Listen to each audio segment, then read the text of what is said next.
E aí, como vai você? Excelente quarta-feira, véspera de feriado, eu acho que sim. Bom, ontem foi uma grande vitória para a gente. 3 vitórias num só dia. Duas, assim, que temos com mais que comemorar. Uma, o veto do decreto de saidinhas, onde os presos sairiam diversas vezes ao ano. Olha só, e nunca mais voltavam. Outro Um outro veto que foi mantido seria das fake news, onde, olha só, onde foi uma lavada tremenda de deputados e senadores que votaram a favor de manter o veto das fake news. E as saidinhas também estão mantidas. Outras foram votadas, mas eu quero que você preste atenção de cada uma que vai ser anunciada aqui nesse vídeo, beleza? Então, antes de começar esse vídeo, peço para você dar o seu like, compartilhe, comente muito e se inscreva aqui no canal. Põe o sininho da notificação ativada para receber todos os vídeos e caso você queira também ajudar esse humilde canal, está na descrição do vídeo a chave Pix, adrianojoão2003@live.com. Firmeza, a reportagem da Jovem Pan, contando do Bora, velho. O Congresso Nacional derrubou 7 e manteve 4 vetos presidenciais ontem.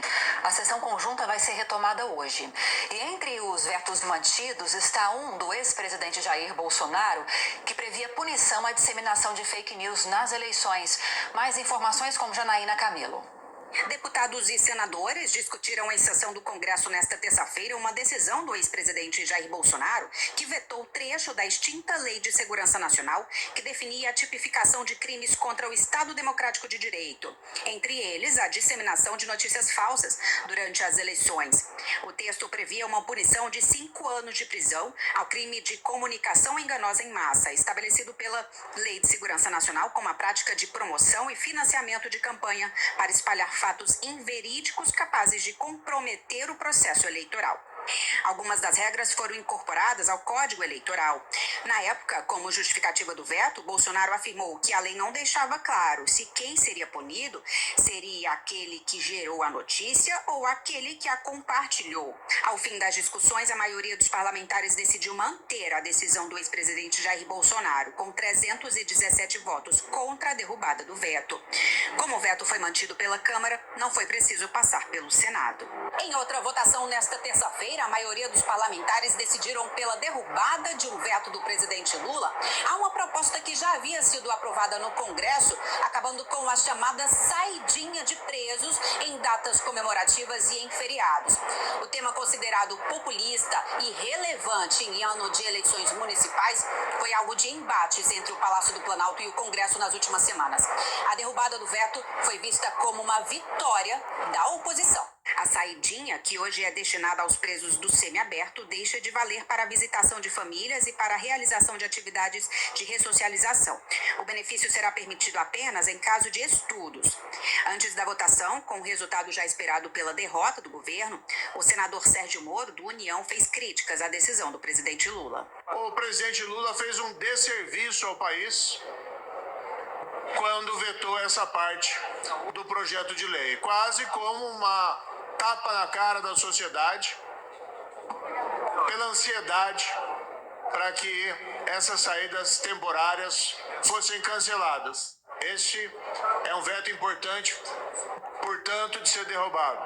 O deputado federal Chico Alencar, do PSOL, disse que a derrubada do veto se justifica por uma maioria conservadora no Congresso. O problema é esse conservadorismo acabar sendo hegemonizado pela irracionalidade e pela visão extremista do mundo. Então, faz-se um escarcéu em relação ao governo Lula como se ele fosse um governo completamente desligado da pauta social. Em outra votação de vetos sobre a Lei de Diretrizes Orçamentárias, o governo teve vitória.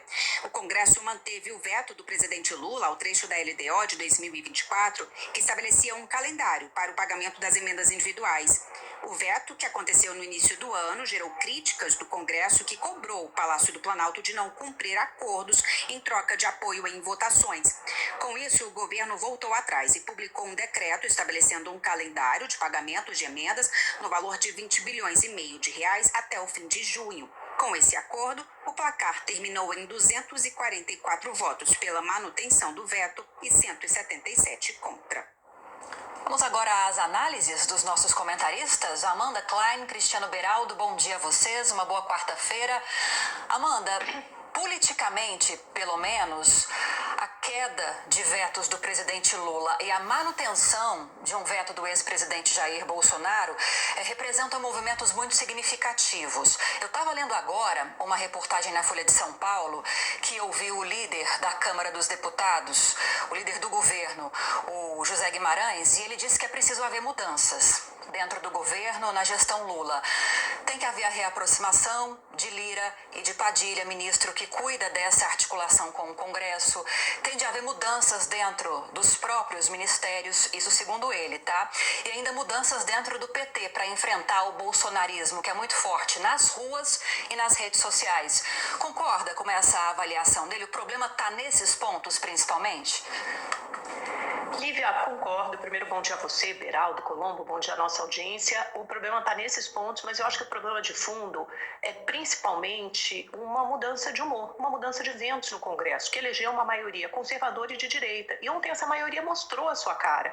Está muito claro que em temas político-ideológicos, o governo vai perder todas ou quase todas. Tem sido assim com drogas, tem sido assim com questões relacionadas a costumes, a moral, a família, a aborto, a invasores de terra. O governo vem colecionando uma sequência de derrotas em todos esses temas, e foi assim ontem com a saidinha de presos, por exemplo, e olha que o governo mobilizou a sua base aliada, o ministro da Justiça, Ricardo Lewandowski, conversou com líderes, conversou com evangélicos. Eu até conversei com integrantes da bancada evangélica ontem que me disseram, olha, alguns membros foram sim procurados pelo ministro, os evangélicos são os principais envolvidos com a ressocialização dos presos, mas nós não acreditamos na saidinha, achamos que isso provoca insegurança à sociedade brasileira, ou seja, essa movimentação não surtiu o apelo desejado na bancada evangélica.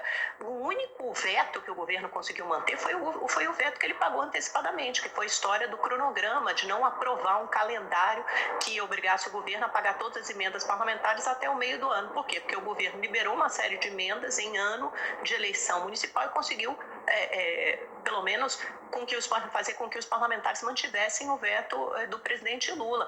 E já no veto sobre as fake news, coisa que os próprios congressistas tinham aprovado em 2021, e aí Bolsonaro foi lá e vetou, os ventos mudaram e agora os congressistas, com medo de serem vítimas dessa disseminação de mentiras falsas, de serem vítimas da acusação de serem disseminadores de notícias falsas em eleições, dessa vez foram lá e votaram a favor, também a pedido do presidente Bolsonaro, que se mobilizou e colheu essa vitória. Ou seja, ontem falando com congressistas, todo mundo estava, olha, o governo perdeu de lavada em várias votações importantes e com placar de PEC. O que é placar de PEC? Você precisa de mais de 308 votos para aprovar uma PEC. Em todas essas, o governo perdeu acima desses 308 votos necessários. Ou seja, tem que ter mudança vista na articulação política, sim, mas acho que melhorar a relação entre Padilha e Lira é praticamente impossível. Muitas reclamações em relação ao líder do governo no Congresso, Randolfo Rodrigues, mas claro que não dá para debitar só na conta dele. O problema de fundo é que é um Congresso conservador e de direita, contrário ao governo nas pautas político-ideológicas.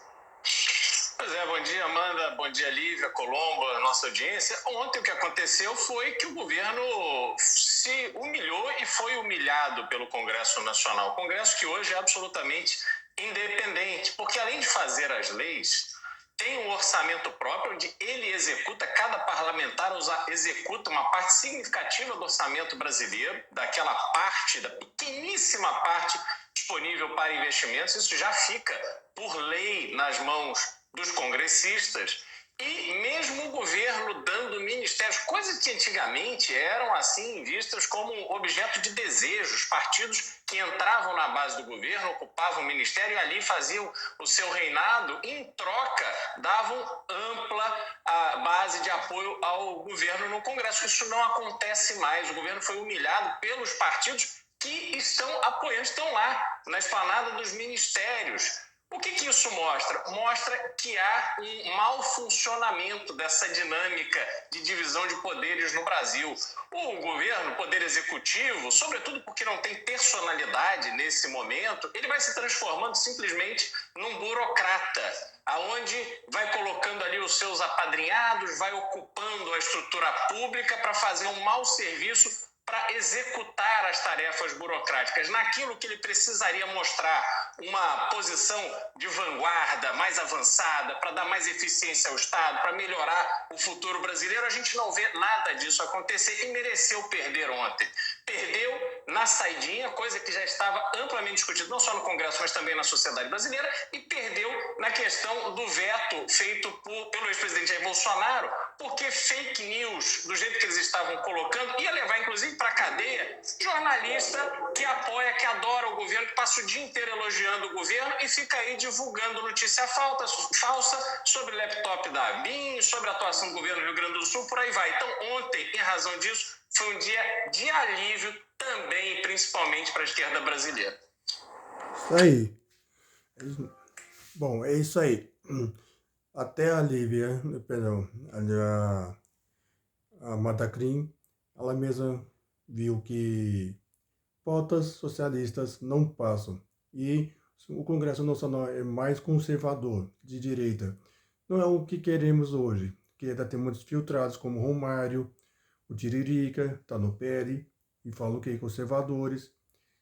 2006 está aí, então vamos melhorar nosso Congresso, porque existir mais de política de direita é importante e também extirpar da política, ou melhor, da vida pública, esse povo satã, que é de esquerda. Beleza? Um forte abraço, até o próximo vídeo. Tchau, tchau.